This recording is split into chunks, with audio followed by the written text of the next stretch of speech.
आज हम लोग कर्बक को करेंगे। जो हम लोगों ने कल के वीडियो में कवि परिचय को देखा था, इससे पीछे के वीडियो में उसके साथ साथ आज हम लोग लाइन बाय लाइन एक्सप्रेशन को भी देखेंगे, कर्बक के एक्सप्रेशन को। ठीक है,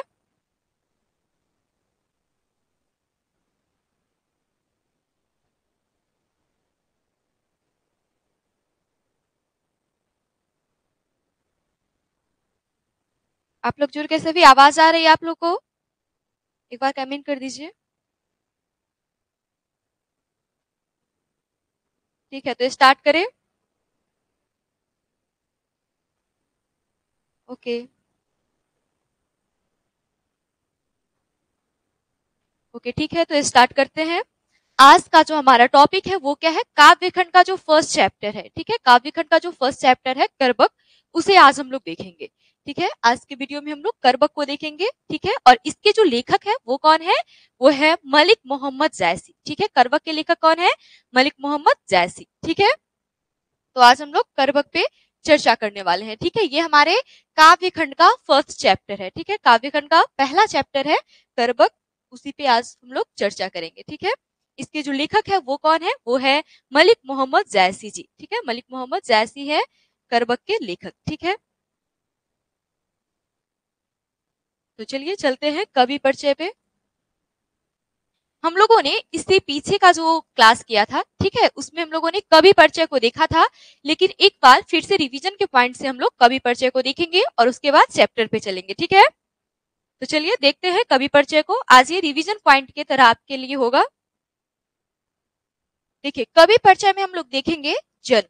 ठीक है, तो जन्म इनका हुआ था 15वीं सदी उत्तरार्ध। ठीक है, आप लोग कमेंट कीजिए 15वीं सदी किसे कहते हैं। हमने इससे पीछे के वीडियो में बताया था 15वीं सदी कब से कब तक की अवधि को कहा जाता है। ठीक है, 15वीं सदी कब से कब तक की अवधि को कहा जाता है।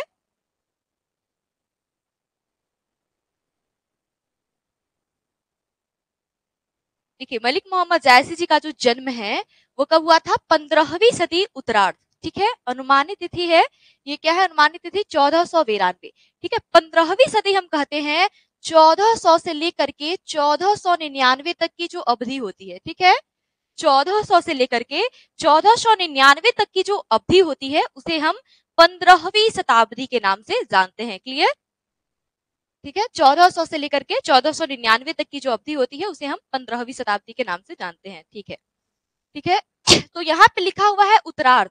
ठीक है, उत्तरार्ध अर्थात बाद वाला, उत्तर अर्थात बाद, और पूर्व वाला पहले, पूर्व मतलब पहले। ठीक है, अगर पूर्वार्ध लिखा रहेगा तो हम क्या समझेंगे, तो हम समझेंगे कि 1450 से पहले की अवधि है। ठीक है, और ये दिया हुआ है क्या, उत्तरार्ध अर्थात 1450 के बाद की जो अवधि है वह 15वीं सदी उत्तरार्ध के नाम से जानी जाती है। क्लियर।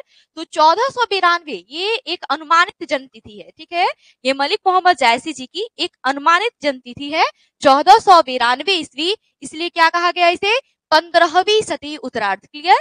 आपको 15वीं सदी समझ में आया, और 15वीं सदी उत्तरार्ध क्यों समझ में लिखा गया है, समझ में आया। हाँ, डाटा फिक्स नहीं है। ठीक है, इसका डाटा फिक्स नहीं किया गया है, ये एक अनुमानित जन्मतिथि है। ठीक है, किसी को इसके फिक्स डाटा के बारे में पता नहीं है, इसलिए एक अनुमानित जन्मतिथि इनका दिया गया है। ठीक है, तो चलिए चलते हैं अब निधन पे। ठीक है, अब चलते हैं हम लोग निधन की ओर। ठीक है, इनका निधन हुआ था 1548 अनुमानतः। ठीक है, ये भी क्या है, ये भी फिक्स नहीं है, ये भी जो डाटा है ये भी फिक्स नहीं है। इनका जो निधन हुआ था वो कब हुआ था, 1548 अनुमानतः। ये प्रश्न पूछे जाते हैं आपके एग्जाम में, कवि परिचय से ही अधिक प्रश्न आते हैं। ठीक है, तो आप याद रखें इनका जन्म कब हुआ था, 15वीं सदी उत्तरार्ध अर्थात 1492 एक अनुमानित तिथि है। ठीक है, चलते हैं निधन की ओर। तो इनका निधन हुआ था 1548 अनुमानतः। निवास स्थान कहाँ है इनका, जायस है। निवास स्थान कहाँ है, जायस है। अब जायस है कहाँ, ठीक है, जायस है कहाँ, तो जायस उत्तर प्रदेश में है। ठीक है, उत्तर प्रदेश क्या है, उत्तर प्रदेश एक राज्य है। उत्तर प्रदेश क्या है, उत्तर प्रदेश एक राज्य है। ठीक है, तो इनका निवास स्थान कहाँ था, जायस कब्र अमेठी। ये देखिए, जायस कब्र अमेठी एक स्थान है, जैसे बिहार में हमारा सीतामढ़ी जिला हो गया। ठीक है, ये क्या है, ये एक स्थान है, और हम जिस प्लेस में रह रहे हैं, अगर बात करें हम बेलसंड की, ठीक है, तो उसी प्रकार से ये जायस हो जाएगा। जिस प्रकार ये बेलसंड है, सीतामढ़ी जिले में जो अवस्थित है बेलसंड, ठीक है। उसी प्रकार उत्तर प्रदेश राज्य में जायस क्या है, जायस एक स्थान है, ठीक है, कब्र अमेठी में पड़ता है वो, और उत्तर प्रदेश राज्य में है। क्लियर, आपको क्लियर हुआ? देखिए ये जायस का रेलवे स्टेशन है, यही है जायस का रेलवे स्टेशन, जायस, ठीक है, क्लियर।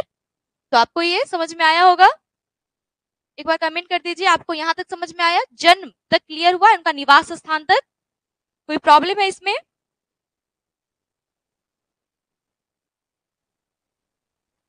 इनका जन्म कब हुआ था? 15वीं सदी उत्तरार्ध, अनुमानतः 1492। निधन कब हुआ था? 1548, अनुमानतः। निवास स्थान जायस, कब्र अमेठी, उत्तर प्रदेश। ठीक है, चलते हैं हम अगले टॉपिक की ओर। ठीक है, अगला है पिता। इनके पिता का क्या नाम था? तो इनके पिता का नाम था मलिक शेख ममरेज। आप लोग के भी कभी कभी दो नाम होते हैं, ठीक है, एक जो आपके स्कूल में लोग आपको पुकारते हैं जिस नाम से, और एक घर पर, ठीक है, घर पे भी आपका एक अलग नाम हो सकता है। तो ये जो इनका जो मेन नाम था वो क्या था? मलिक शेख ममरेज। ठीक है, लोग इन्हें मलिक राजे अशरफ के नाम से भी जानते थे। क्लियर, लोग इन्हें मलिक राजे अशरफ के नाम से भी जानते थे। ठीक है, क्या पूछ रहे हैं राकेश?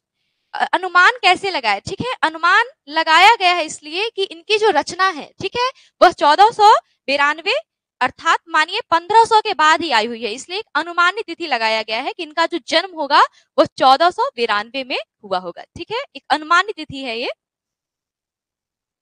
ठीक है, पिता इनके थे मलिक शेख ममरेज, और इनके पिता को लोग मलिक राजे अशरफ के नाम से भी जानते थे। क्लियर, अब चलते हैं इनके गुरु पे। इनके गुरु दो थे, ठीक है, दो गुरु का नाम यहाँ पर दिया गया है। अगर देखें तो हम, पहले है सूफी संत शेख मोहिदी, ठीक है, सूफी संत शेख मोहिदी, और दूसरे है सैयद अशरफ जहांगीर। अगर आपसे हम क्वेश्चन पूछे कि मलिक मोहम्मद जायसी के गुरु का क्या नाम था, ध्यान से सुनिएगा।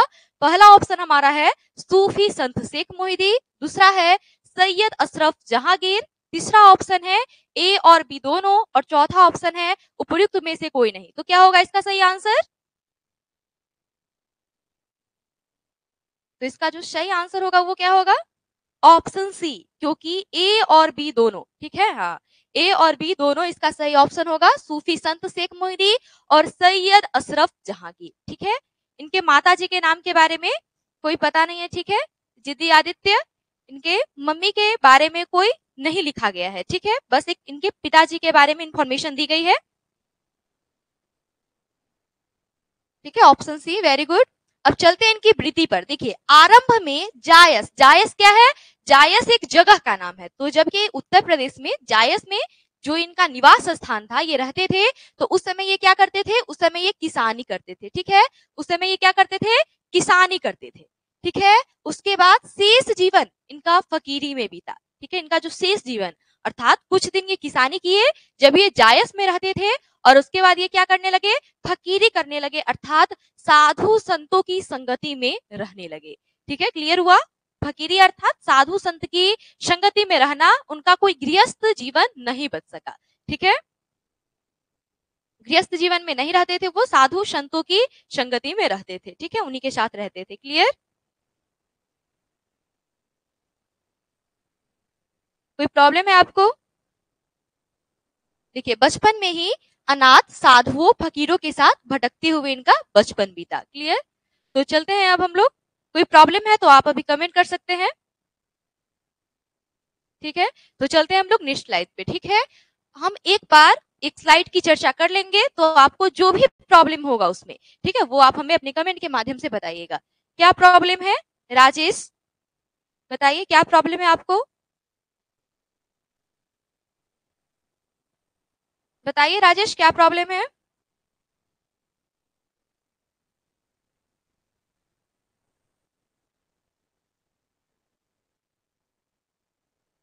कोई प्रॉब्लम है तो बताइए आप, वरना हम नेक्स्ट स्लाइड पे चलते हैं। फिर से बता दे, ठीक है, फिर से बता देते हैं एक बार, फिर से रिवीजन के पॉइंट से आप लोग देखिए। देखिए, कवि परिचय अर्थात इसमें हम लोग मलिक मोहम्मद जायसी के बारे में जानेंगे।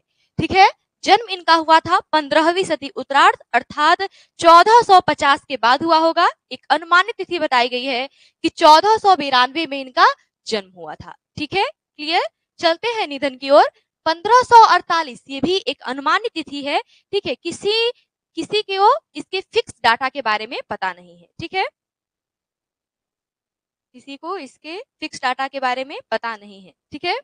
और इनका निवास स्थान है जायस कब्र अमेठी उत्तर प्रदेश। ये उत्तर प्रदेश राज्य के जायस जो कि कब्र अमेठी में पड़ता है उस स्थान पे ये रहते थे, उनका ये निवास स्थान था, ठीक है। पिता है इनके मलिक शेख ममरेज, लोग इन्हें मलिक राजे अशरफ के नाम से भी जानते हैं, ठीक है। गुरु, इनके दो गुरु का नाम यहाँ पे दिया गया है आपको, सूफी संत शेख मोहिदी और सैयद अशरफ जहांगीर। जब हम ऑब्जेक्टिव क्वेश्चन को करेंगे तो आपको इस प्रकार के प्रश्न मिलेंगे और आप आसानी से इसे सोल्व कर पाइएगा, ठीक है। आपको अच्छे से समझ में आ गया होगा। चलिए चलते हैं। वृत्ति है आरंभ में जायस में रहते हुए, देखिए ये जगह जो है आपको जायस यहाँ दिखाया जा रहा है, ये कौन सा जगह है, ये जायस है, ठीक है। उत्तर प्रदेश का जायस रेलवे स्टेशन है ये, ठीक है।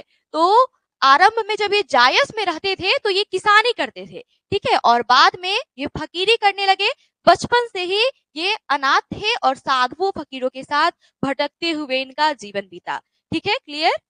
मैम वृत्ति, वृत्ति का मतलब क्या है, जिद्दी आदित्य, वृत्ति का मतलब होता है पेशा। जैसे कि अगर हम सपोज दैट अगर हम अपना जीवन यापन कर रहे हैं पढ़ा करके, ठीक है, तो ये हमारा वृत्ति हुआ, ठीक है। आपके पापा कोई काम करते होंगे तो वो आपके पापा के क्या है, वृत्ति है, ठीक है, जिससे वो जीविकोपार्जन कर रहे हैं, ठीक है। तो यही इनका वृत्ति था।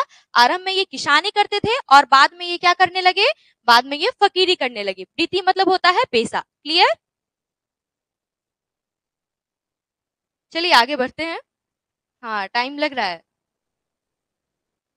चलिए अब चलते हैं व्यक्तित्व पे, ठीक है। इनका व्यक्तित्व अर्थात ये देखने में कैसे लगते थे, ठीक है, देखने में व्यक्तित्व ये कैसे थे, तो देखिए चेचक के कारण रूपहीन, चेचक के कारण क्या थे, ये रूपहीन लगते थे तथा बाई आंख और कान से वंचित थे। ध्यान देंगे, चेचक, चेचक वायरस के कारण एक बीमारी होती है जिसे हम लोग ग्रामीण भाषा में माता जी के नाम से जानते हैं, ठीक है। चिकन पॉक्स को बड़ी माता और स्मॉल पॉक्स को छोटी माता कहते हैं, क्लियर। हमने बताया था इसे पीछे के क्लास में। चलिए आगे बढ़ते हैं। तो इन्हें आपसे पूछा जाता है कि यह किस बीमारी के कारण, ठीक है, यह रूपहीन हो गए थे, तो चेचक के कारण। इसका जो सही आंसर हो जाएगा वो क्या होगा, चेचक के कारण। देखिए यही है चेचक, ठीक है। आपके सामने इसलिए ऐसा फिगर प्रस्तुत किया गया है कि आप इसे आसानी से समझे कि चेचक कहते किसे हैं, ठीक है। ये बाई आंख और कान से वंचित थे, अर्थात इन्हें बाई कान से सुनाई नहीं देता था और न ही ये बाई आंख से देख पाते थे। वंचित मतलब ये बाई आंख से नहीं देख पाते थे, क्लियर। अब देखिए यहाँ पे मृदुभाषी अर्थात हमेशा मधुर बोलने वाले, ठीक है। मनस्वी अर्थात उच्च विचार वाले और स्वभावतः यह संत थे, क्लियर। स्वभावतः यह क्या थे, संत थे, ठीक है। कृतियां है इनकी, ये पद्मावत, अखरावट, आखिरी कलाम, चित्ररेखा, ध्यान दीजिएगा, कहरनामा, मशलनामा, ये सब क्या है, ये सब इनकी कृतियां है, अर्थात ये सब इनकी रचनाएं हैं, ठीक है। देखिए पद्मावत, पद्मावत में ही इन्होंने राजा रतन सेन और सिंहल द्वीप की जो राजकुमारी थी पद्मावती, ठीक है, पद्मावती, उनके प्रेम कथा का वर्णन किया है, ठीक है। हम आप लोग की प्रॉब्लम को देखेंगे, पहले हम इसे क्लियर कर देते हैं, ठीक है। आपको जो भी डाउट होगा आप उसके बाद पूछ सकते हैं। तो देखिए यहाँ पे पद्मावत, पद्मावत से ही लिया गया है करबक, जो कि हमारा प्रस्तुत भी पाठ है, ठीक है। करबक कहाँ से लिया गया है, पद्मावत से ही लिया गया है, ठीक है। अखरावट, आखिरी कलाम, ये सब इनकी महत्वपूर्ण कृतियां हैं, आप याद रखें। चित्ररेखा, कहरनामा, ठीक है, मसलनामा, नामा जिसके पीछे आएगा वो सब किनकी रचना है, वो सब मलिक मोहम्मद जायसी जी की रचना है, ठीक है। कहरनामा, मसलनामा, होलीनामा, ठीक है, चंपावत, इतरावत, ये सब जो है ये सब इनकी महत्वपूर्ण रचनाएं हैं। आपको कहीं भी कोई प्रॉब्लम है तो अब आप पूछ सकते हैं, ठीक है, वरना हम नेक्स्ट स्लाइड पे चलेंगे। हाँ ठीक है, बस रिवीजन के पॉइंट्स हम बता रहे थे आपको, उससे आगे ही बता रहे हैं। अब उस दिन हम लोगों ने इसे पढ़ा था, ठीक है। अब देखिए पद्मावत, पद्मावत में क्या है, पद्मावत में राजा रतन सिंह, चित्तौर, ठीक है, चित्तौर एक राज्य था उस समय, होता था नरेश मतलब राजा, ठीक है। चित्तौर के राजा जो थे रतन सेन और सिंहल द्वीप की जो राजकुमारी थी पद्मावती, ठीक है, उनकी प्रेम कथा का वर्णन किया गया है, किसमें, पद्मावत में, ठीक है। मलिक मोहम्मद जैसी प्रेम के पीर के कवि कहे जाते हैं, क्लियर। प्रेम के पीर के कवि कौन है, तो मलिक मोहम्मद जैसी। आपको कोई प्रॉब्लम नहीं है। ओके, चलते हैं। देखिए यहाँ प्रस्तुत दो करबक अलग अलग संकलित है। ये पद्मावत के क्रमशः प्रारंभिक और अंतिम छंदों में से है। ठीक है, देखिए पद्मावत, पद्मावत किनकी कृति है? मलिक मोहम्मद जायसी जी की कृति है। ठीक है, पद्मावत किनकी कृति है? मलिक मोहम्मद जायसी जी की कृति है। तो यहीं से लिया गया है करबक। तो करबक का जो प्रथम भाग है वो पद्मावत से ही लिया गया है, पद्मावत के प्रारंभिक छंद से। और करबक का जो दूसरा भाग है जिसे हम लोग देखेंगे, आपको दिखाएंगे हम, ये करबक जो है यह दो भागों में बांटा गया है, प्रथम भाग और द्वितीय भाग। ठीक है, तो देखते हैं इसे। पद्मावत से लिया गया है, आप इतना याद रखें। करबक कहां से लिया गया है? पद्मावत से लिया गया है। ठीक है, क्लियर? करबक कहां से लिया गया है? पद्मावत से लिया गया है। ठीक है,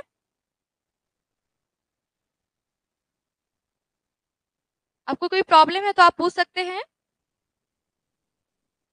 नहीं है तो हम आगे बढ़े।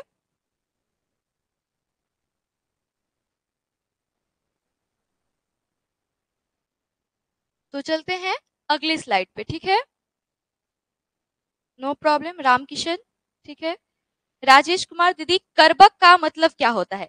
देखिए करबक जो है ये अवधी भाषा का शब्द है, एक रचना का नाम है। ठीक है, एक रचना का नाम है जो कि पद्मावत से उद्धृत करके लेखक ने यहाँ पे रखा है इस पाठ्य में। ठीक है, तो चलते हैं हम लोग अगले पे।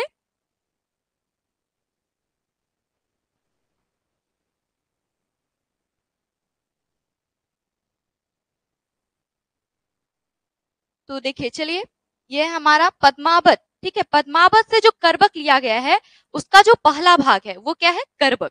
ठीक है, तो करबक का जो पहला भाग है वो उसे हम लोग देखते हैं। उसकी पहली पंक्ति आप लोग अपने सामने अपने बुक को रखें और उसके अर्थ को स्पष्ट करें। ठीक है, जिद्दी आदित्य मैम, छंद का मतलब क्या होता है? ठीक है, छंद एक प्रकार की ऐसी रचना है जिसने आपको काव्य का पता चलता है कि काव्य किस प्रकार से लिखा गया है। ठीक है, सवैया, मालनी, ये सब एक छंद का प्रकार है। ठीक है, इसमें गण की गणना की जाती है। जब हम लोग, अगर आपको ऐसा है तो व्याकरण जब पढ़ेंगे तो आपको समझा दिया जाएगा छंद के बारे में। ठीक है, तो ये भाग 1 हम लोग पढ़ते हैं अब पद्मावत में। ठीक है, देखिए, एक नैन कवि मोहम्मद गुनी, सोई बिमोहा जय कवि सुनी। इसके अर्थ को समझिए। करबक से कितने नंबर के पूछे जाते हैं रजत? लगभग 2-3 मार्क्स के पूछे जाते हैं। ठीक है, ऐसा कोई डिफिनिट नहीं है कि कितने मार्क्स के पूछे जाते हैं। आपके पाठ्य पुस्तक में ये जो चैप्टर है हो सकता है इसे 2-3 कभी पूछे जाए, कभी 4-5 पूछे जाए। ठीक है, लेकिन अधिकांशतः 2 पूछे जाते हैं। ठीक है, 2 प्रश्न आपके करबक से भी आएंगे। तो चलते हैं, देखिए इसके अर्थ पे। प्रस्तुत पंक्तियां मलिक मोहम्मद जायसी जी के द्वारा रचित महाकाव्य पद्मावत का एक अंश है। ठीक है,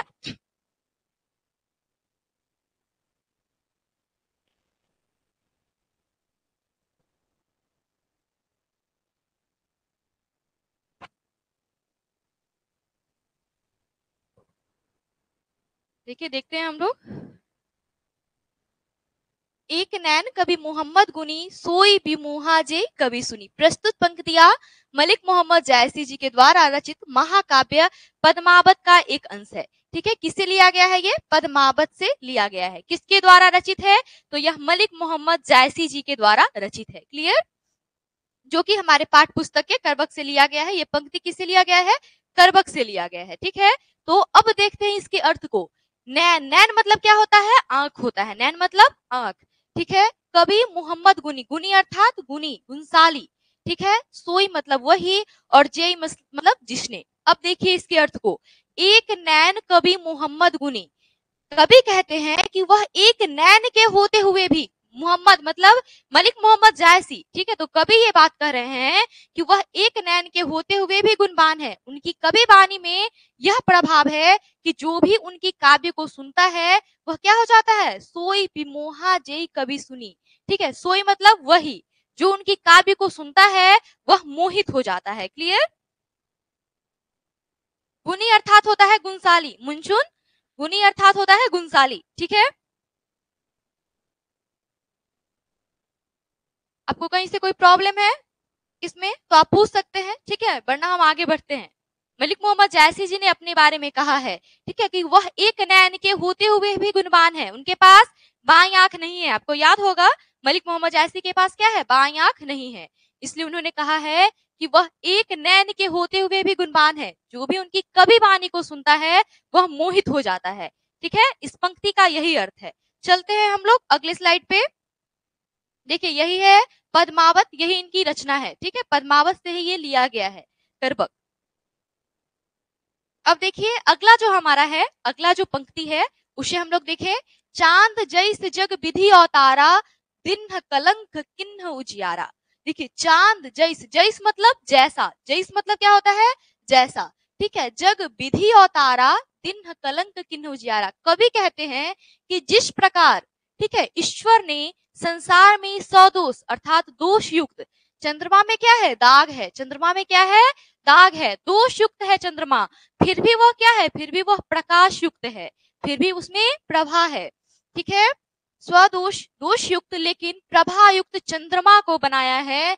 उसी प्रकार जैसे कि कीर्ति, कीर्ति, कीर्ति और कृति में अंतर होता है। इस कृति मतलब होता है रचना, ठीक है, और कृति मतलब, इस कृति मतलब होता है ख्याति, जो उन्होंने संसार में काम किया है। ठीक है, तो उसी प्रकार जैसे की कीर्ति उज्जवल थी लेकिन बस उसमें अंग भंग दोष था। एक बार इसे और समझेंगे, जैसी ने क्या कहा है। ठीक है, विमोहा मतलब होता है, साधु शर्मा, विमोहा मतलब होता है मोहित हो जाना। ठीक है, विमोहा मतलब मोहित। ठीक है, चलते हैं। कवि मलिक अंकित कुमार गुप्ता, कवि मलिक मोहम्मद जैसी है। ठीक है, करबक के जो कवि है वही तो है मलिक मोहम्मद जैसी। चलिए आगे बढ़ते हैं। देखिए इसे एक बार और हम समझेंगे। जिस प्रकार ईश्वर ने संसार में सदोष अर्थात दोष युक्त चंद्रमा को बनाया है, ठीक है, उसी प्रकार जैसे की कीर्ति क्या है, उज्जवल थी।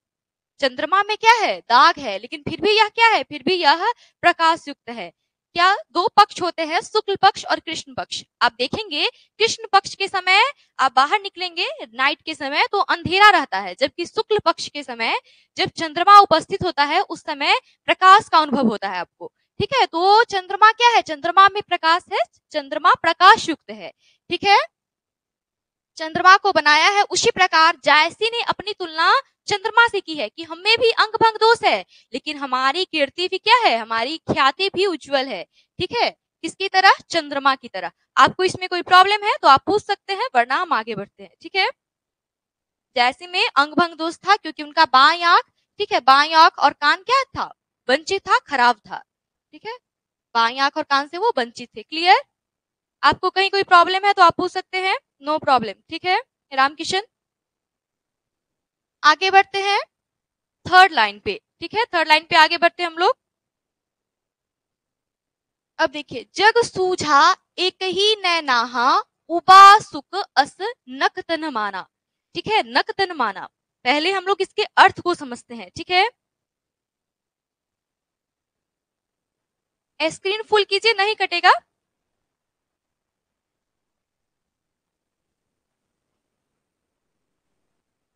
नहीं होगी कोई प्रॉब्लम आपको,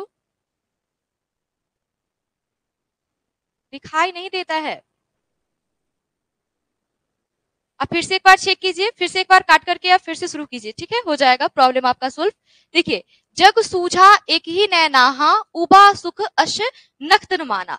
इसके अर्थ को समझते हैं। ठीक है, कवि कहते हैं कि वह समदर्शी थे। सम मतलब बराबर। ठीक है, सम मतलब क्या होता है, बराबर, दर्शी अर्थात देखने वाले।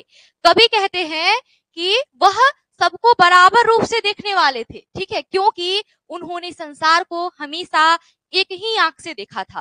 ठीक है, कभी ये बात कर रहे हैं खुद के बारे में। उनका वह आंख दूसरे मनुष्यों की आंखों की तुलना में, उन्होंने अपने एक आंख की तुलना दूसरे मनुष्य की आंख से की है।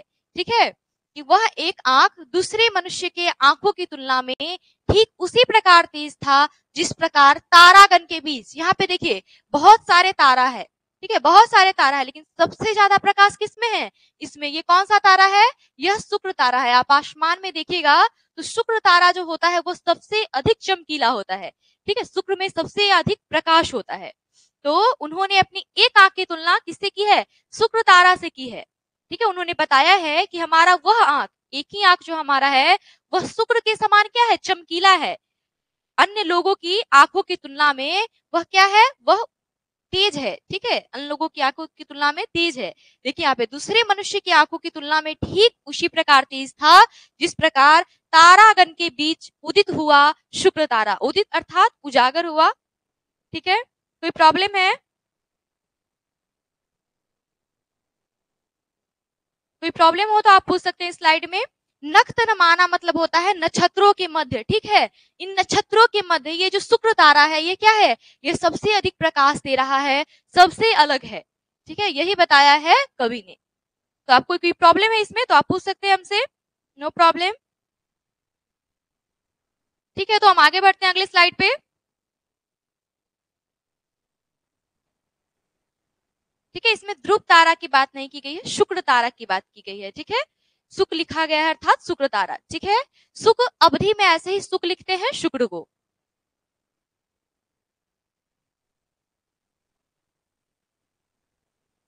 चलिए चलते हैं अगले स्लाइड पे। अगला है हमारा जौ लही अंबही डाभ न हुई, ठीक है। जौ लही अंबही डाभ न हुई तो लही सुगंध बसाई न सोई, ठीक है। इसके अर्थ को हम लोग समझेंगे, ठीक है। इसके कवि कौन है? कवि कहते हैं तो आप क्या समझिएगा, कौन कह रहे हैं? मलिक मोहम्मद जायसी जी कह रहे हैं। जहां भी लिखा गया है कवि कहते हैं तो आप क्या समझे कि मलिक मोहम्मद जायसी जी के बारे में लिखा गया है, ठीक है। तो देखिए कवि कहते हैं कि जब तक, जौ लही मतलब क्या होता है? जौ लही मतलब होता है जब तक। पहले आप इसके अर्थ को समझेंगे तब आपको अच्छे से समझ में आएगा पैराग्राफ, ठीक है। तो पहले हम लोग इस लाइन पे चर्चा करते हैं। जौ लही मतलब होता है जब तक। अंबही मतलब आम में, ठीक है। डाब मतलब मंजरी, ये जो मंजरी होता है ना, ठीक है, अभी हुआ होगा, अभी का जो मौसम है उसमें आम में मंजरी देता है, ठीक है। तो अंबही डाब न होई तो लही सुगंध बसाए नहीं सोई। तो लही मतलब तब तक, तो लही मतलब क्या होता है? तब तक, ठीक है। सुगंध आप समझते होइएगा, बसाई न सोई अर्थात उसमें नहीं आता है सुगंध, ठीक है। तो देखते हैं इसके अर्थ को। देखिए जौ लही अर्थात जब तक, तो कवि कहते हैं कि जब तक आम के मंजरी में कोयलिया नहीं होता, कोयलिया अर्थात मंजरी, डाव, ठीक है, डाव नहीं होता, कोयलिया नहीं होता, मंजरी मंजरी नहीं होता, ठीक है, तब तक तौलही अर्थात तब तक वह मधुर सौरभ से सुवासित नहीं होता, उसमें सुगंध नहीं आता है। आप देखिएगा आम के पेड़ के नजदीक आप जाइए तो अभी के मौसम में जो सुगंध देता है वह मंजरी, ठीक है। आम के हटने के बाद का जो मौसम होता है, ठंडी के मौसम में जब जाए तो उसमें सुगंध वैसा नहीं देता है, ठीक है। मंजरी के आने के बाद ही यह क्या हो जाता है? यह मधुर सौरभ से सुवासित होता है, इसमें सुगंध आता है, ठीक है। हाँ मंजर, ललित मंजर, हाँ सही है, मंजर कहते हैं उसको।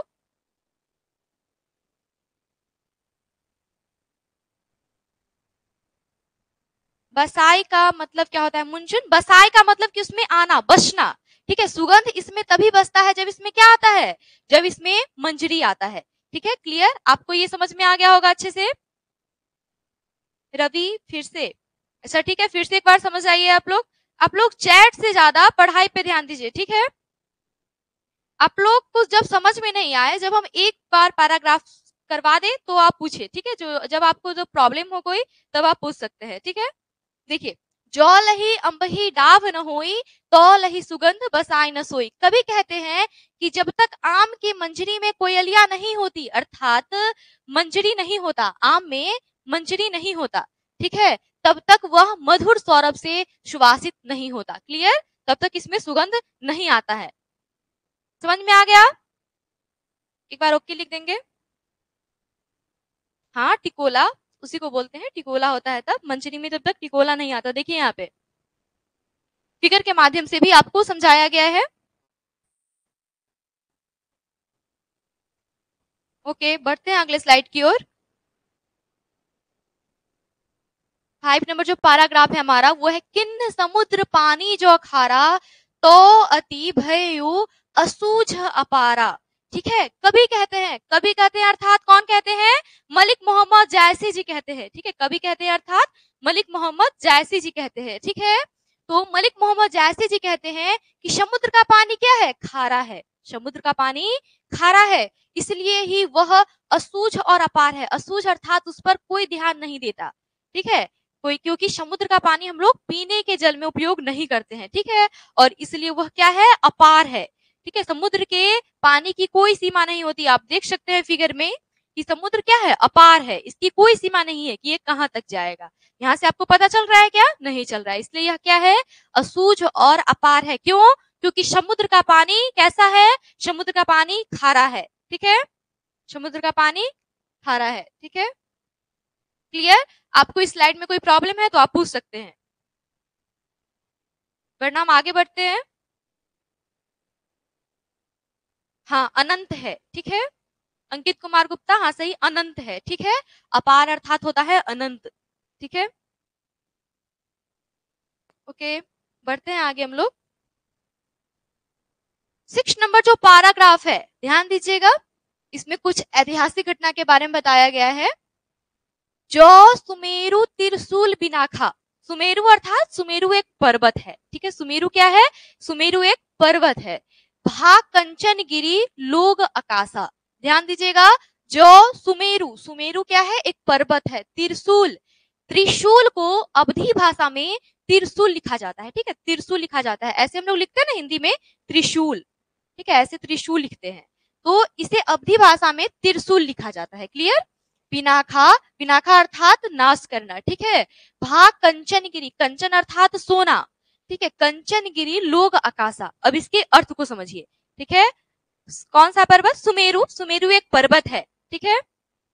देखिए, कभी कहते हैं कि सुमेरु पर्वत के स्वर्णमय होने का एकमात्र कारण यही है, ठीक है, कि वह शिव त्रिशूल द्वारा नष्ट किया गया है। एक ऐतिहासिक घटना है कि बताया जाता है कि सुमेरु पर्वत को जब शिव त्रिशूल द्वारा नष्ट किया गया तो यह क्या हो गया, यह सोने का हो गया। देखिए, आपको लगेगा यह कि यह स्वर्णिम कलर का है, ठीक है, आपको लग रहा होगा कि यह स्वर्ण का है, ठीक है, तो एकमात्र कारण यही बताया गया है कि इसे शिव त्रिशूल द्वारा नष्ट किया गया था, ठीक है, जिसके स्पर्श से ही बताया जा रहा है कि शिव त्रिशूल के स्पर्श से ही यह सोने का हो गया, क्लियर। आपको कहीं भी कोई प्रॉब्लम है तो आप पूछ सकते हैं हमसे अभी, ठीक है, हम आपके कमेंट को देख पा रहे हैं।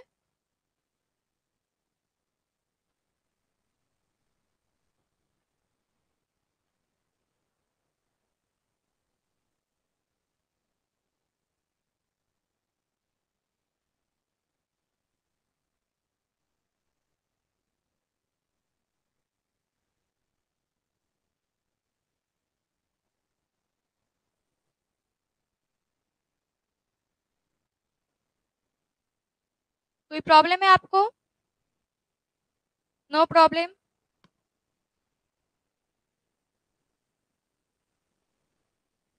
अच्छा, पर्वत का नाम क्या है मैम, हिमांशु कुमार, पर्वत का नाम सुमेरु है, ठीक है, जो अभी उत्तराखंड में है। ये सुमेरु कहाँ है, उत्तराखंड में है, ठीक है, सुमेरु पर्वत। तो चलते हैं हम लोग, आपको कोई प्रॉब्लम नहीं होगा इसमें। कंचन, कंचन अर्थात सोने का, ठीक है, कंचन की अर्थात सोना, सोने, स्वर्णमय हो गया वो, ठीक है। चलते हैं अगले स्लाइड की ओर। जो लही घड़ी कलंक न पड़ा, कांच हुई नहीं कंचन करा, इसके अर्थ को समझिए आप लोग। अभी कमेंट सेक्शन को थोड़ी देर के लिए रिलैक्स दीजिए अपने हाथों को और ध्यान से समझिए, ठीक है। हाँ, लास्ट में क्वेश्चन पूछेंगे हम आपसे, इसलिए ध्यान से इसे देखिए। देखिए, कभी कहते हैं कि जब तक घरिया, घरिया अर्थात क्या होता है, सोना गलाने वाला पात्र, ठीक है, ये जो है देखिए सोना इसी अवस्था में पाया जाता है, ठीक है, पृथ्वी से जब सोना निकाला जाता है तो यह इसी अवस्था में पाया जाता है, ठीक है। तो घरिया मतलब क्या होता है, सोना गलाने वाला पात्र, ठीक है। तो ये जो घड़िया है ये क्या है, इसमें ही गोल्ड को क्या कहते हैं, मेल्ट गोल्ड, इसको तपाया जाता है, गलाया जाता है, ठीक है। तो ये देखिए, इसे क्या कहते हैं हम, इस पात्र को कहते हैं घरिया, इस पात्र को क्या कहेंगे हम, घरिया कहेंगे, ठीक है। तो सोना गलाने वाला पात्र, घरिया किसे कहते हैं, सोना गलाने वाले पात्र को, ठीक है। कंचन, कच्चा सोना गलाया नहीं जाता, देखिए कभी कहते हैं, अर्थात मलिक मोहम्मद जैसी जी कहते हैं कि जब तक घरिया में कच्चा सोना गलाया नहीं जाता तब तक वह कच्ची धातु, कौन कच्ची धातु, ये जो कच्ची धातु है यह चमकदार सोना नहीं होता। देखिए यहाँ पे इसे बहुत क्या गया, तपाया गया है, बहुत ज्यादा गलाया गया है, तब ये क्या हुआ है, तब यह सोने का हो गया है और यह चमकदार हो गया है, तभी तो इससे विभिन्न प्रकार के आभूषण बनाए जाते हैं। ठीक है, तभी इससे विभिन्न प्रकार के आभूषण बनाए गए हैं। क्लियर? देखिए इसमें क्या आ गया, इसमें शाइनिंग आ गया हुआ है। तो जब तक, ठीक है, कच्ची सोना को तपाया नहीं जाता, गलाया नहीं जाता, तब तक वह चमकदार नहीं होता है। ठीक है, क्लियर? हाँ, गोल्ड।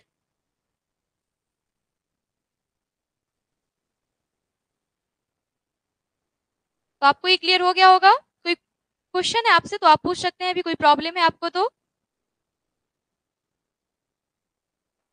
ओके, बढ़ते हैं हम आगे अगले स्लाइड पे। ठीक है, यही है घड़िया। आप लोग देखिए, घड़िया जिसमें स्वर्णकार कोयले की आग को सुलगाकर क्या करता है, सोने को तपाकर खरा बनाता है। ठीक है, कोयले की आग में। देखिए अगला स्लाइड है ये, एक नैन जस दर्पण औ तेहि निर्मल भाव। ठीक है, सब रूपवंत गही मुख जो बही कई चाऊ। कवि कहते हैं, इसके अर्थ को ध्यान दीजिएगा, कवि कहते हैं अर्थात मलिक मोहम्मद, ठीक है, मलिक मोहम्मद जायसी जी कहते हैं। ठीक है, कभी अपने संबंध में गर्व से लिखते हुए कहते हैं कि वे एक आंख के रहते हुए भी दर्पण के समान निर्मल और स्वच्छ है। आप दर्पण में अपने फिगर को देखिए तो आप जैसा है आप खुद को वैसा ही पाइएगा। ठीक है, सेल्फी में ऐसा होता है फोन के कैमरा में कि आप खुद से थोड़ा डिफरेंट पाते हैं खुद को, लेकिन ऐसा दर्पण में नहीं होता। इसलिए कवि ने अपने एक आंख की तुलना किससे की है, दर्पण से की है। ठीक है, कवि ने अपने एक आंख की तुलना किससे की है, दर्पण से की है। ठीक है, तो देखिए यहाँ पे दर्पण में जो फेस है सेम उसी प्रकार का फेस दिख रहा है। तो कभी अपने संबंध में गर्व से लिखते हुए कहते हैं कि वे एक आंख के होते हुए भी क्या है, दर्पण के समान निर्मल और उज्जवल भाव वाले हैं। वह सभी को एक समान दृष्टि से ही देखते हैं। ठीक है, जो जैसा है उनके सामने वो ऐसा ही दिखता है। ठीक है, हाँ, एक्वारेजिया, ठीक है, जो मिश्रण होता है HCl और HNO3 का। ठीक है, आपने 10th में पढ़ा होगा, साइंस में पढ़ना है, केमिस्ट्री में उसे। ठीक है, तो चलते हैं आगे इसे।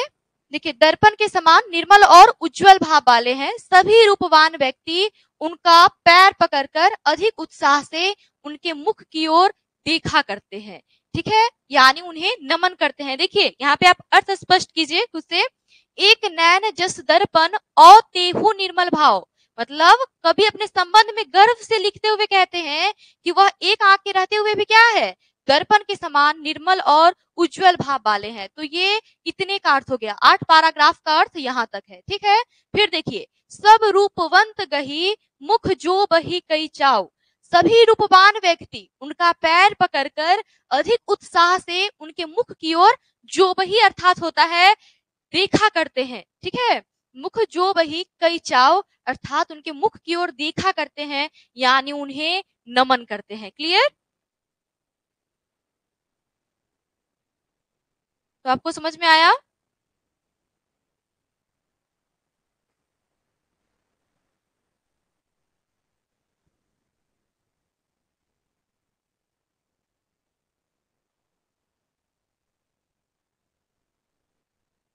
नमन अर्थात प्रणाम करना। ठीक है, उनके मुख की ओर उन्हें प्रणाम करते हैं देख करके। ठीक है, चलते हैं अगले स्लाइड की ओर। 3 नंबर जो पैराग्राफ है हमारा वो है, मुहम्मद यही कभी जोड़ी सुनावा। ठीक है, मुहम्मद यही कभी जोड़ी सुनावा, सुना जो प्रेम पीर गा पावा। इसके अर्थ को देखिए, कवि कहते हैं कि मैंने इस कथा को जोड़कर सुनाया है। किस प्रकार जोड़कर सुनाया है, तो देखिएगा इसे, और जिसने भी इसे सुना है उसे प्रेम की पीड़ा का अनुभव हुआ है। अगले स्लाइड में हम देखेंगे कि कवि ने किस प्रकार इसे जोड़ा है। ठीक है, तो यहाँ पे देखिए, मुहम्मद यही कभी जोड़ी सुनावा, सुना जो प्रेम पीर का पावा। कवि कहते हैं कि मैंने इस कथा को जोड़कर सुनाया है और जिसने भी इसे सुना है उसे प्रेम की पीड़ा का अनुभव हुआ है। देखिए यहाँ पे उसे प्रेम की पीड़ा का अनुभव हुआ है। आप इस फिगर के माध्यम से स्पष्ट कर सकते हैं इसके अर्थ को। ठीक है, चलते हैं अगले स्लाइड की ओर। आपको इसमें कोई प्रॉब्लम नहीं है तो हम बढ़ते हैं। ठीक है,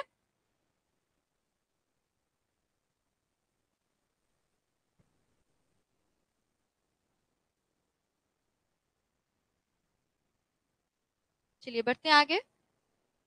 11 नंबर जो पैराग्राफ है हमारा वो क्या है, जोड़ी लाई रकत कहलई गाढ़ी प्रीति नैन जल भई। अब देखिए किस प्रकार उन्होंने इस कथा को अर्थात पद्मावत को, ठीक है, ये जो पद्मावत है ये किनकी रचना है, यह मलिक मोहम्मद जायसी जी की रचना है। तो किस प्रकार उन्होंने इसे जोड़ा है, किस प्रकार इसे सींचा है, देखिए किस प्रकार उन्होंने इसकी रचना की है। तो कवि कहते हैं अर्थात मलिक मोहम्मद जायसी जी कहते हैं, ठीक है, कि मैंने इस काव्य को रकत की ले, ठीक है, रकत, देखिए रकत ऐसी अवधि भाषा में रक्त को रकत लिखा जाता है, ठीक है, इस काव्य को रकत की ले अर्थात गोंद, ठीक है, लगाकर जोड़ा है और गाढ़ी प्रीति, प्रीति अर्थात प्रेम को आंसुओं के जल में भिगोया है, ठीक है। पूछिए जो भी डाउट है, निखिल कुमार कोई डाउट है तो आप पूछ सकते हैं।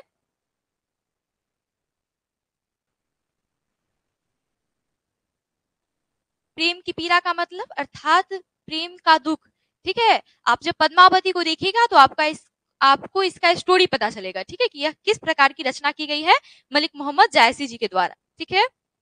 इसमें प्रेम की पीड़ा का अनुभव हुआ है, ठीक है। इसके पहले डाउट है, ठीक है, तो आप लास्ट में पूछ लीजिएगा इसके डाउट को, ठीक है। जी इस पंक्ति में आपको डाउट होगा वो आप पूछ सकते हैं लास्ट में। चलते हैं अगले पैराग्राफ की ओर। ओ मन जानी कबीत उश किन्हा मकु यह रहे जगत मह चिन्हा, ठीक है, जगत मह चिन्हा।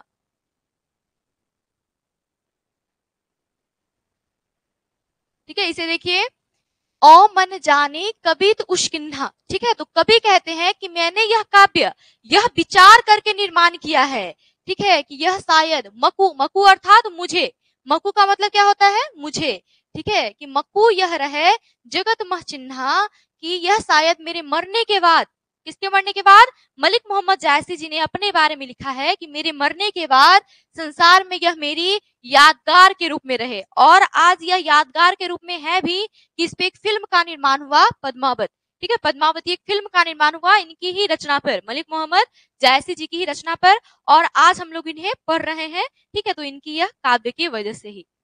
आपको कोई प्रॉब्लम है इसमें तो आप पूछ सकते हैं स्लाइड में, पूछिए प्रजापति सोनी, क्या प्रॉब्लम है आपको।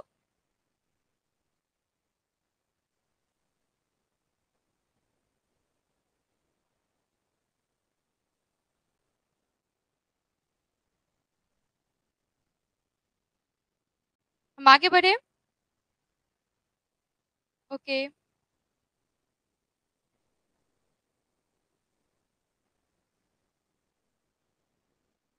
ओके, आगे बढ़ते हैं, ठीक है।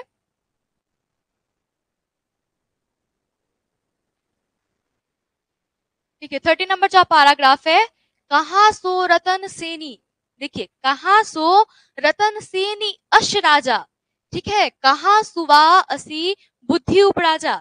कभी बोल रहे हैं कि कहाँ है वह सब, ठीक है, वह राजा रतन सेन अब कहाँ है, जो चित्तौड़ के राजा जो रतन सेन थे, कभी कहते हैं कि वह राजा अब कहाँ है, ठीक है, वह राजा रतन सेन अब कहाँ है वह सुबह, ठीक है, जिसने राजा रतन सेन के मन में ऐसी बुद्धि उत्पन्न की। मैं आपको इसके बारे में बताना चाहूंगी कि पद्मावती कौन थे, यह सिंहल द्वीप की राजकुमारी थी, ठीक है, सिंहल द्वीप के जो राजा थे, जो भी वर्तमान में श्रीलंका में है, ठीक है, श्रीलंका में है सिंहल द्वीप, तो वहां पे जो राजा थे उनकी जो पुत्री थी वो कौन थी, पद्मावती। तो उसके पास एक तोता था, ठीक है, उसके पास कौन था, एक तोता था। तो जब ये इसके साथ टहलने जाता है बगिया में, ठीक है, ये इसी के साथ रहता था, तो इसे एक बहेलिया के द्वारा पकड़ लिया जाता है। जब यह रतन सेन के दरबार में जाता है तो यह रतन सेन के पास पद्मावती के रूप का बखान करता है, जिसे रतन सेन मोहित हो जाते हैं पद्मावती से मिलने के लिए, ठीक है। तो वही लिखा गया है कि वह राजा रतन सेन अब कहाँ है, ठीक है, कहाँ है वह सुबह, सुबह अर्थात तोता, जिसने राजा रतन सेन के मन में ऐसी बुद्धि उत्पन्न की, ठीक है, ऐसा विचार डाला पद्मावती के बारे में, ठीक है। पैरट, जी सुबह मतलब क्या होता है, पैरट, तोता। निखिल, हाँ, सिंहल द्वीप जो है अभी वर्तमान में श्रीलंका में है, ठीक है, श्रीलंका में अवस्थित है। चित्तौड़ नरेश मतलब रतन सेन कौन थे, चित्तौड़ नरेश थे, ठीक है।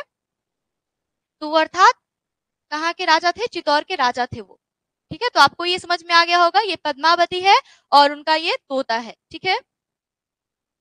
चलते हैं हम लोग आगे।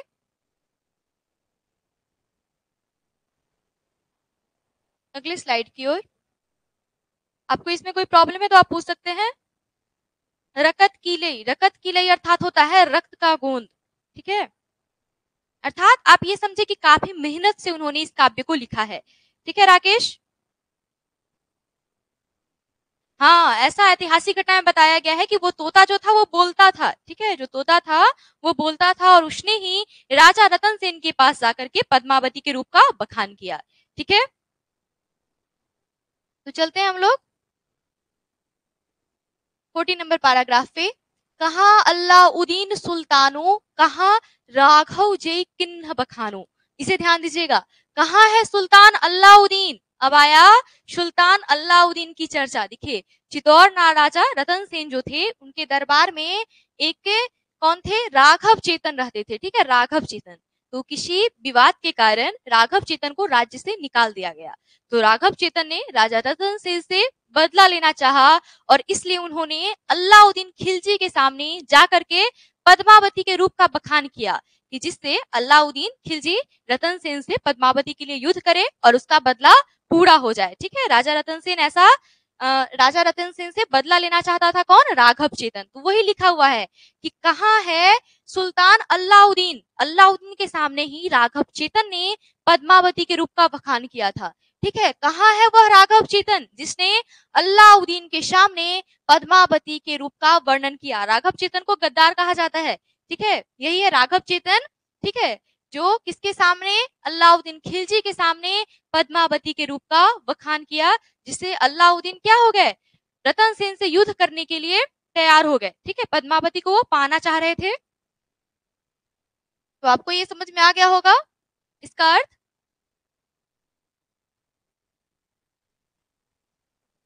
थैंक्स निखिल, कोई प्रॉब्लम नहीं है तो हम आगे बढ़ते हैं, ठीक है।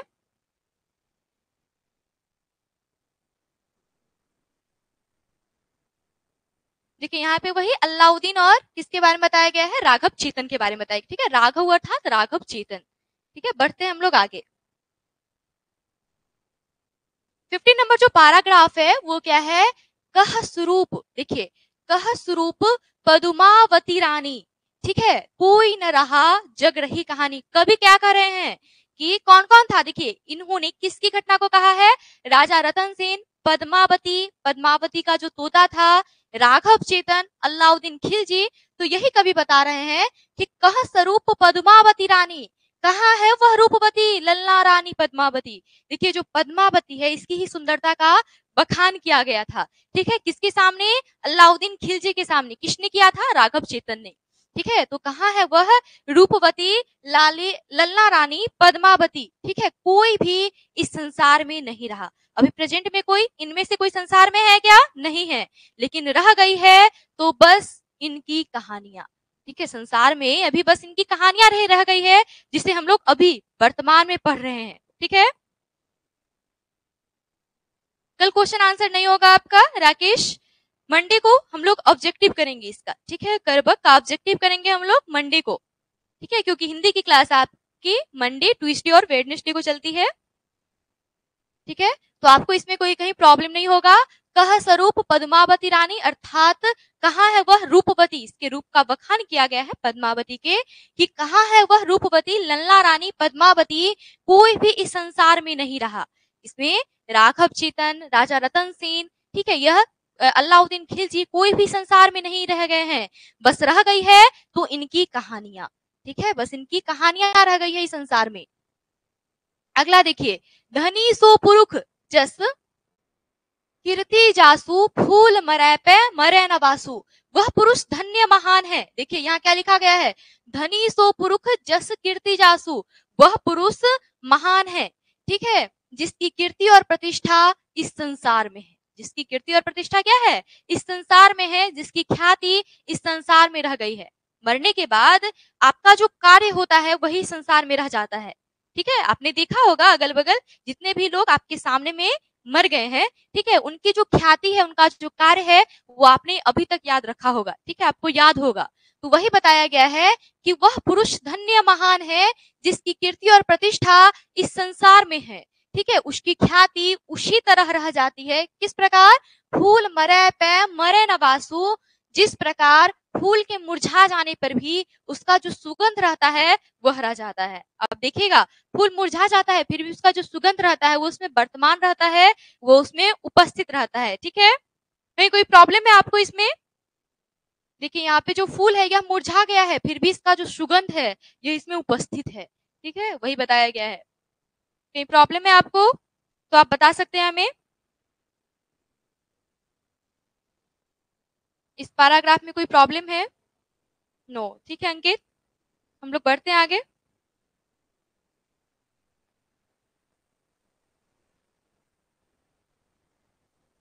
देखिए अगला पैराग्राफ है, के न जगत जस बेचा।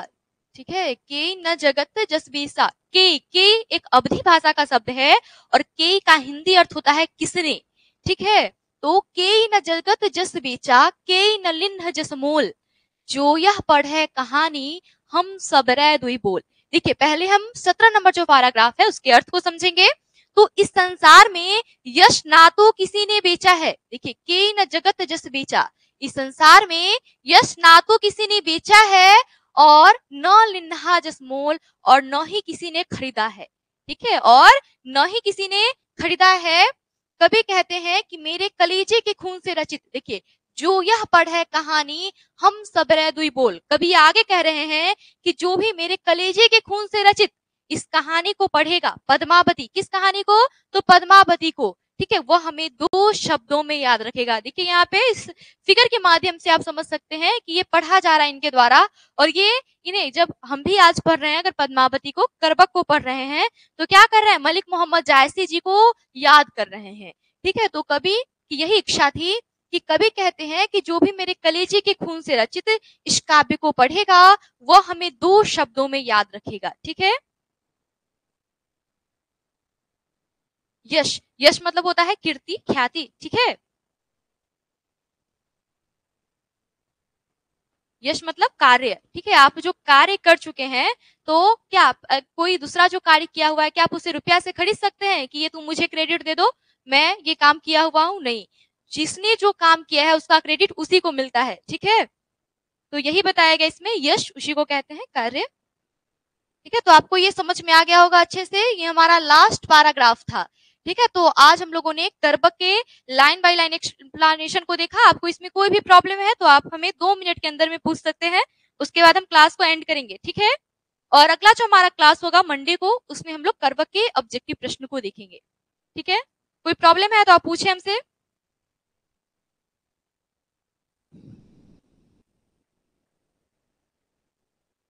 नहीं प्रॉब्लम है मुंजुन। ठीक है, कल नहीं होगा आपका क्लास। ठीक है, आपकी क्लास सोम, मंगल और बुधवार, यही तीनों दिन चलती है हिंदी की। तो फिर हम लोग लाइव क्लास के साथ जुड़ेंगे सोमवार को करबक के ऑब्जेक्टिव क्वेश्चनों के साथ। ठीक है, तब तक आप इसे प्रिपरेशन करके रखिए अच्छे से, और ऑब्जेक्टिव क्वेश्चन को हम लोग साथ में सोल्व करेंगे लाइव क्लास में। ठीक है,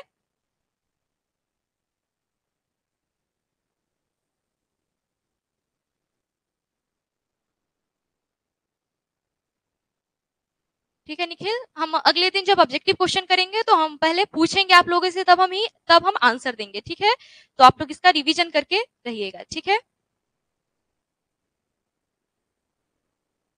दुई बोल का मतलब होता है 2 शब्दों में, दुई अर्थात 2। ठीक है, समरे अर्थात, यहाँ पे देखिए, हम सबरै दुई बोल, 2, दुई मतलब 2। ठीक है, 2 शब्दों में, बोल मतलब शब्द। ठीक है, 2 शब्दों में भी हमें याद रखेगा। ठीक है, वही कवि की इच्छा थी। ठीक है, आपको कोई प्रॉब्लम नहीं होगी। चलिए ठीक है, थैंक्स।